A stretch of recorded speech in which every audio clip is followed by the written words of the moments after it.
As we think about today's lesson, our spring quarter has been entitled Justice and the Prophets.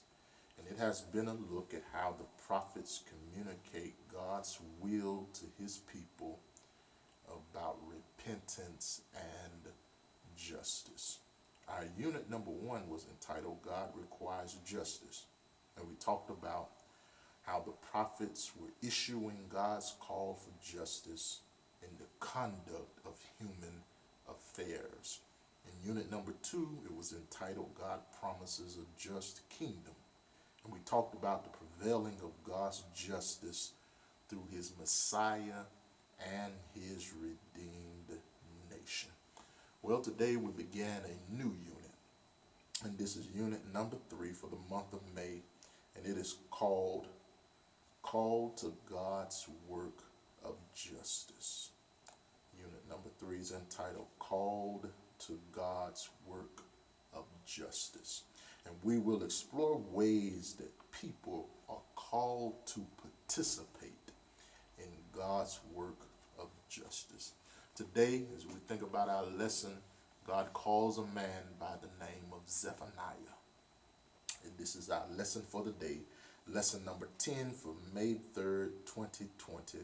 The title of our lesson is The Return of Joy, and our printed passage is Zephaniah 3, verse 14 through 20. Well, as we think about our lesson today, Zephaniah, the prophet, writing is found in the 39th book of the Bible.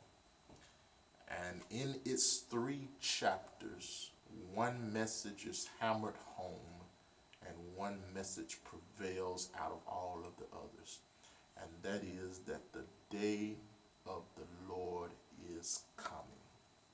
That the day of judgment is coming, where God will judge all who commit sin, his people and those in the nation, from the princes all the way down to those who are in positions of justice.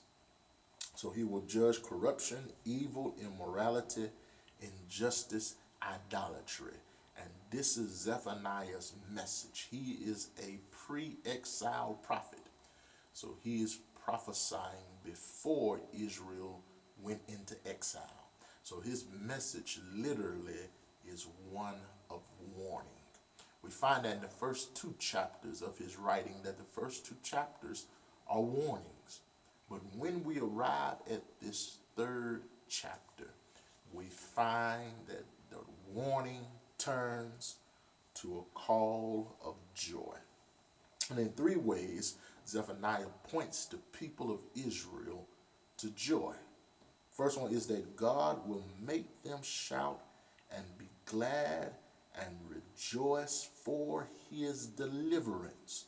And then God will return his presence in the midst of her, or of his people.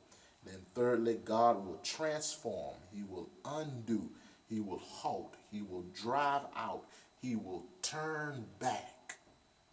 These are the things that God will do to restore his people.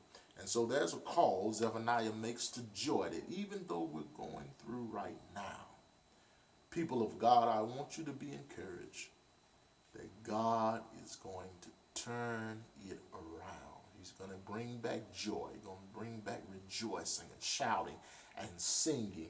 He's going to return his presence among us. And most importantly, he is going to transform. He will undo, he will halt, he will drive out, he will turn back. That's Zephaniah's message to the people of Israel. Even when they get into captivity, God is going to turn it around. So what about us?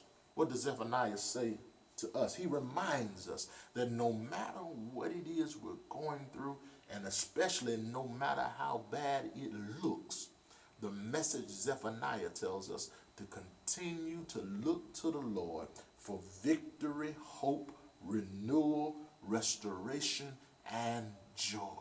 He reminds us to keep our eyes on Jesus, even when things don't look good, or even when things are not going good. He tells us to count on the Lord do exactly what he promised